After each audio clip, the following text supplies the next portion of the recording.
আসসালামু আলাইকুম। সম্মানিত দর্শক, পৃথিবীতে অনেক ধরনের ক্যারেক্টার আছে। প্রতিটা মানুষের স্বভাব প্রায় আলাদা রকমের। একজনের স্বভাব আর একজনের সাথে শতভাগ মিলে যায় এরকম পাওয়া খুবই কঠিন। আবার এমনও কিছু চরিত্রের মানুষ আমাদের সামনে পড়ে যাদেরকে দেখে মনে হয় যে এই বোধহয় প্রথম, আমার জীবনে প্রথম দেখলাম এই স্বভাবের মানুষ। দ্বিতীয়বার আমি এ পর্যন্ত দেখি নাই, এরকমও কিন্তু মানুষ পাওয়া যায়। নতুন নতুন চরিত্র, নতুন নতুন স্বভাব। তার মধ্যে একটা স্বভাব আছে যে স্বভাবটা সবার কাছেই পরিচিত, সবাই ওই স্বভাবটা সম্পর্কে জানেন। আর ওই স্বভাবের মানুষের পরিণতি কি হয় এটাও জানেন। আর সাধারণ মানুষ, সাধারণ বলতে সব মানুষ, এখানে বাদ দেওয়ার কিছু নয়, সব মানুষই ওই স্বভাবের মানুষদেরকে পছন্দ করেন না। যেটাকে গ্রাম বাংলার সহজ সরল মানুষেরা বলে যে নাঙের মনোরাখা ভাতারের মনোরাখা, যে তুমি নাঙের মনোরাখো ভাতারের মনোরাখো। এটা হচ্ছে গ্রাম বাংলার মানুষ বলে। বিষয়টা হলো কি, যে সবারই মন জগিয়ে চলা, আমার আশেপাশে যারা আছে সবারই মন জগিয়ে চলা, এই যে স্বভাবটা, এই স্বভাবটা এমন একটা স্বভাব যাদেরকে সব মানুষই অপছন্দ করে। তারপরও আমাদের সমাজে, আমাদের দেশে এরকম স্বভাবের মানুষ আছেন। এই কথাগুলো আমি আপনাদেরকে এই কারণে বললাম যে বর্তমান অন্তর্বর্তী সরকারের যিনি প্রধান উপদেষ্টা আছেন, তার বর্তমান স্বভাব দেখে আমার কাছে সেরকমই মনে হইল যে সাধারণ মানুষের মতো নাঙের মনও রাখতেছে, ভাতারে মনও রাখতেছে। দেখেন কি সুন্দর তিনি খেলাটা খেলাইলেন। এখন সবাই তাকে প্রতারক হিসেবে বলতেছে। কিছুদিন আগে তার নিয়োগকর্তারা প্রতারক বলছে, আর এখন তার নিয়োগকর্তাদের কাছে তিনি ভালো হয়েছেন, তার সমর্থক রাজনৈতিক দলগুলো তাকে প্রতারক বলতেছে। আমি সেই বিষয়ে আসব। তার আগে আপনাদেরকে জানাতে, আপনারা এটা ইতিমধ্যেই জানেন যে আমাদের বাংলাদেশের 3টা গুরুত্বপূর্ণ বাহিনীর প্রধান তারা বৈঠক করছেন প্রধান উপদেষ্টার সাথে, এবং সেই বৈঠকে তারা স্পষ্টভাবে বলছেন যে আর যাই হোক, আমাদের যে কথা কমিটমেন্ট ছিল যে 18 মাসের মধ্যে নির্বাচন দিতে হবে, যেহেতু রাজনৈতিক দলগুলোর সাথে মতামতের ভিত্তিতে ডিসেম্বর থেকে সেটা একটু সরে গেছে, গিয়া ফেব্রুয়ারির প্রথমার্ধে নির্বাচনের একটা সময়, যেখানে সবাই একমত পোষণ করছে। আওয়ামী লীগ বিহীন আর আপনার জাতীয় পার্টি বিহীন তারাও একমত যদি তাদেরকে নির্বাচন করতে দেওয়া হয়। সেই সিদ্ধান্তে 3 বাহিনী অটল আছে এবং নির্বাচন পর্যন্ত তারা এই সরকারকে যথাযথ সহযোগিতা করতেও প্রস্তুত আছে। কিন্তু আপনি নির্বাচনকে দেরি করবেন, নির্বাচনের সময়কে দীর্ঘায়িত করবেন, তার পক্ষে 3 বাহিনী নাই। এটা স্পষ্টভাবে প্রধান উপদেষ্টাকে জানিয়ে দিচ্ছে। এই সংবাদটা দেখার পরে আমার মনের মধ্যে এই বিষয়টার উদয় হলো যে এই যে সবার মনে রাখা, নাঙের মনে রাখা ভাতারের মনে রাখা একটা প্ল্যান হাতে নিছিলেন তিনি, সেই প্ল্যানটা বোধ হয় এখন আর কার্যকর হচ্ছে না। কারণ যদি কার্যকর করতে চায়, অপরদিকে আবার যতটুকু বোঝা যাইতেছে তারই উপদেষ্টা পরিষদের একজন উপদেষ্টা, তিনি কিশোর এবং যুবকদের ক্যারাটে প্রশিক্ষণ দিতেছেন, তিনি অস্ত্র প্রশিক্ষণ দিতেছেন। কি জন্য দিতেছেন তিনি বলতেছেন, তার ভাষায়, আসিফ মাহমুদ সজীব ভুইয়ার ভাষায় তিনি বলতেছেন যে আত্মরক্ষার জন্য। এখন আমরা যতটুকু দেখতেছি, এমনকি যারা বিশ্ববিখ্যাত নিরাপত্তা বিশ্লেষক আছেন তারাও বলতেছেন যে বাংলাদেশে এমন কোনো পর্যায়ে চলে যায় নাই যে আপনাদের এই যুবক এবং কিশোরদের আগ্নেয়াস্ত্র প্রশিক্ষণ দিতে হবে। আর তাদেরকে আগ্নেয়াস্ত্র প্রশিক্ষণ দিলে তারা কোন পক্ষ হয়ে লড়বে এটাও পরিষ্কার না। তাদের মধ্যে কি চেইন অফ কমান্ড থাকবে এটাও পরিষ্কার না। তারা কি আদৌ কোনো নির্দেশনা মানতে রেডি আছেন বা মানবেন সেটাও পরিষ্কার না। এটা আদৌ কিসের জন্য করা হচ্ছে এরকম প্রশ্ন কিন্তু সকল মহলে উঠছে।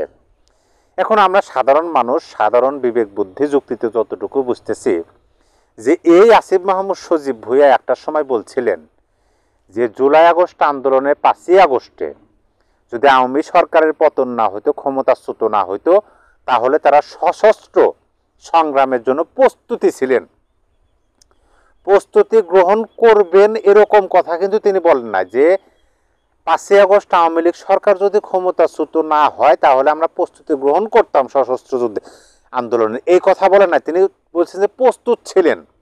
তার মানে কি, তারা সকল দিকে সশস্ত্র সংগ্রাম বা যুদ্ধ মানে কি, যে ইকুইপমেন্টগুলো লাগবে তার সব কিছু তাদের প্রস্তুত ছিল, যার কারণে তিনি ওই কথা বললেন। এখন প্লাস হিসাবে যেটা হচ্ছে সেটা হলো যে তারা সরকারে আছে, একটু বাড়তি সুযোগ সুবিধাও তারা পাচ্ছে, রাষ্ট্র পরিচালনা তারা করতেছে। এখন রাষ্ট্রীয় অর্থায়নে তারা সেই এজেন্ডা বাস্তবায়নের জন্য কিশোর যুবকদের আগ্নেয়াস্ত্র ট্রেনিং দিতেছে। এই কথাটা আমার মতো সাধারণ মানুষ যারা সাধারণ বিবেক বুদ্ধি যুক্তিতে খুঁজে পাচ্ছে।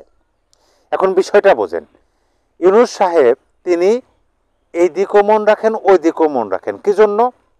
বাংলাদেশের বিশাল বড় একটা রাজনৈতিক দল, তিনি বর্তমানে বাংলাদেশের রাজনীতিতে সক্রিয় নাই, এটা সবাই জানে। সক্রিয় নাই বলতে কি, তাকে সক্রিয় হতে দেওয়া হচ্ছে না, তাকে নিশ্চিহ্ন করে দেওয়ার চেষ্টা করা হয়েছে। কিন্তু সেই রাজনৈতিক দলটা ব্যতীত তো বাংলাদেশে বড় রাজনৈতিক দল আছে। এখন তার যে এজেন্ডা, সেই এজেন্ডা বাস্তবায়ন করতে হলে তো এই রাজনৈতিক দলগুলো যারা একটা সময় এই ইউনূস সরকারকে সমর্থন দিছিল বিনা শর্তে, ব্ল্যাঙ্ক চেক, যেটাকে বলে যে আপনি দেশ পরিচালনা করেন, সংস্কার করেন, সুষ্ঠু সুন্দর একটা নির্বাচন দেন, কোনো সমস্যা নেই, সকল প্রকার সহযোগিতা কিন্তু করছে রাজনৈতিক দলগুলো এবং সমর্থন দিচ্ছে। সেই রাজনৈতিক দলগুলোর মন রাখতে হবে, কারণ ইউনূসের তো এত বড় বাহিনী এখনো গঠন হয়ে সারে নাই যে সারা বাংলাদেশে এই বড় রাজনৈতিক দলগুলো, জাতীয় রাজনৈতিক দলগুলোর মোকাবেলা করবে। সেই জন্য তিনি দলগুলোরও মন রাখার চেষ্টা করতেছেন, পাশাপাশি তিনি তার এজেন্ডা বাস্তবায়নের চেষ্টা করতেছেন। দেখেন, এর চেয়ে দুঃখজনক কোনো ঘটনা হয়ে থাকে কিনা, ইউনূস সরকারের নিয়োগকর্তা তারা একটা রাজনৈতিক দল গঠন করছে, সেই রাজনৈতিক দলের যিনি প্রধান নাহিদ সাহেব, তিনি বলেন এক কথা, নাসিরউদ্দিন পাটোয়ারী সাহেব বলেন এক কথা।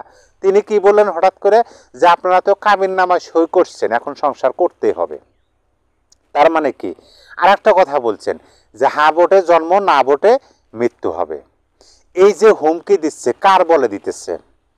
আপনি বলেন যে এই যে অস্তিত্ববিহীন একটা ছোট্ট পুচকা রাজনৈতিক দল, তারা বিশাল বড় একটা রাজনৈতিক দলের, দেখেন বড় বড় রাজনৈতিক দলের মধ্যে বাংলাদেশের আওয়ামী লীগ বড় রাজনৈতিক দল, বিএনপি বড় রাজনৈতিক দল, থার্ড অবস্থায় থাকে জাতীয় পার্টি, এরা বড় রাজনৈতিক দল। এই প্রথম দুইটা রাজনৈতিক দলের মধ্যে মত পার্থক্য আছে, বিভেদ আছে, একে অপরকে দেখতে পারে না, কাঠে কুড়ালের মতো ব্যাপক শত্রু ভাবাপন্ন তারা মনোভাব নিয়ে বাংলাদেশের রাজনীতি করে। তারপরও বড় রাজনৈতিক দল তো এই বিএনপি নামক রাজনৈতিক দলটার জন্ম হয়েছে এই ভুইফোর রাজনৈতিক দলের যারা নেতা আছেন তাদের বয়সের চেয়ে দ্বিগুণ বয়স এই রাজনৈতিক দলের। আদর্শ যাই থাকুক, বড় তো, বয়স তো, প্রবীণ একটা রাজনৈতিক দল। এই রাজনৈতিক দলে বলতেছে যে আপনারা যদি আমাদের মতামতের বিপক্ষে অবস্থান গ্রহণ করেন, আপনাদের অস্তিত্ব বিলীন করে দেওয়া হবে। এই সাহসটা কোথায় পেতেছে? এই এনসিপির কি আপনি বলতে পারেন যে সারা বাংলাদেশে কমিটি দেওয়ার মতো সক্ষমতা আছে? নির্বাচন তো দূরের কথা, সারা বাংলাদেশ বাদ দেন, আপনার 64টা জেলায় 64টা কমিটি দেওয়ার সক্ষমতা আর আছে? সেই কমিটিগুলো ধরে রাখা, সেই কমিটিগুলো ধীরে ধীরে বিস্তৃতি আকার ধারণ করার ক্ষমতা তাদের আছে? নাই। তারপরও এই বড় রাজনৈতিক দলগুলোকে আওয়ামী লীগের নামে বিভিন্ন অকথ্য ভাষায় কথাবার্তা বলে, বিএনপিকে নাই করে দেওয়ার কথা বলে। বিএনপি বর্তমানে বাংলাদেশে রাজপথে থাকার পরেও কার ক্ষমতায় বলে, কোন সাহসে বলে? ওই বদ্দার সাহসে বলে। বদ্দার সেই ম্যাটিকুলাস প্ল্যান বাস্তবায়নের জন্য তিনি নাঙের মনে রাখতে চান, ভাতারে মনে রাখতে চান। কিন্তু এখন কি হইতেছে, এইটা করতে গিয়া তার যে আদর্শ, কারণ মানুষ তো একটা সময় তার আদর্শ দেখবে। আমি একটা কথা বলি যে ভবিষ্যৎ কোনো সময় কোনো ব্যক্তিকে ক্ষমা করে না। আপনি বর্তমানে যে কর্ম করবেন সেই কর্মের ফল ভবিষ্যতে আপনাকেই পেতে হবে। এই সরকার যেটা করতেছে বর্তমানে এবং অতীতে যেটা করছে, একটা সময় এটা ইতিহাস হয়ে থাকবে এবং ভবিষ্যতে এটার দায়ভার তাদেরকেই বহন করতে হবে, ভবিষ্যৎ ক্ষমা করে দেবে না। তার যে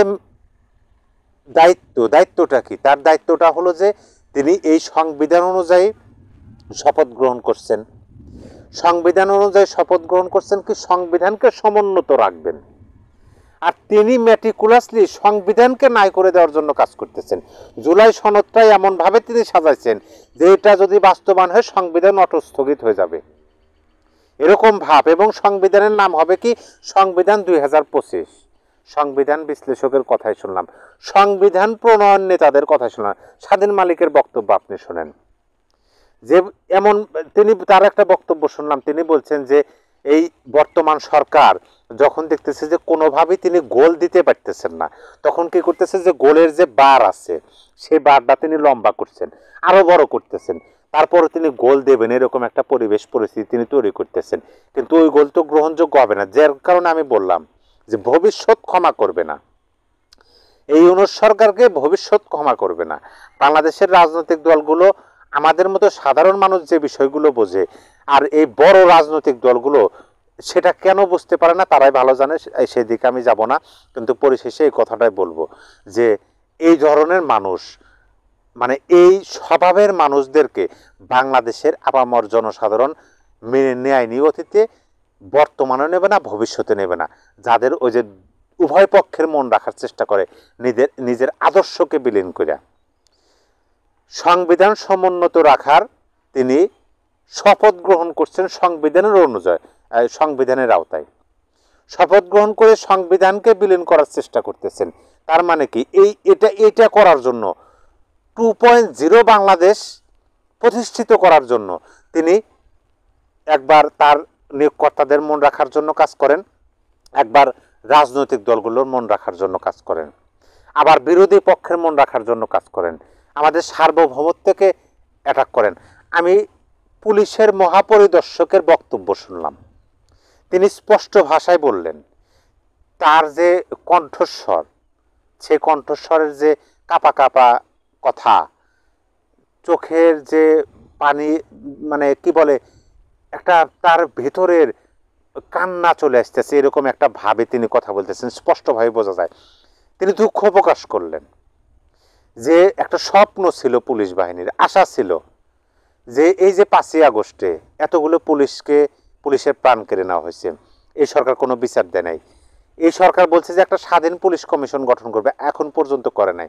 পুলিশেরও একটা চেন অফ কমান্ড আছে, একটা বই আছে, ওই বইয়ের পুলিশ বাহিনী কিভাবে কাজ করবে সকল নিয়ম কানুন লেখা আছে, এবং সেইটা আমাদের সংবিধান অনুযায়ী বৈধ।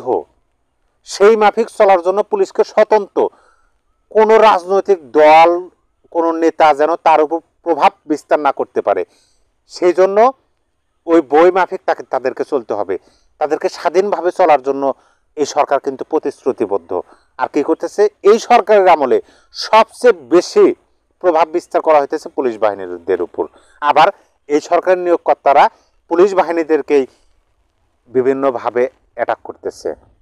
এই যে বিভিন্ন সেক্টর, বিভিন্ন গুরুত্বপূর্ণ বাহিনী, সংস্থা ধীরে ধীরে মেরুদণ্ড ভেঙে দেওয়ার ম্যাটিকুলাস প্ল্যান সরকারের, এগুলোকে আপনি বলতে চান এখন পার পেয়ে গেলেও ভবিষ্যৎ প্রজন্ম বা ভবিষ্যতে এদেরকে কোনোভাবে ক্ষমা করবে না।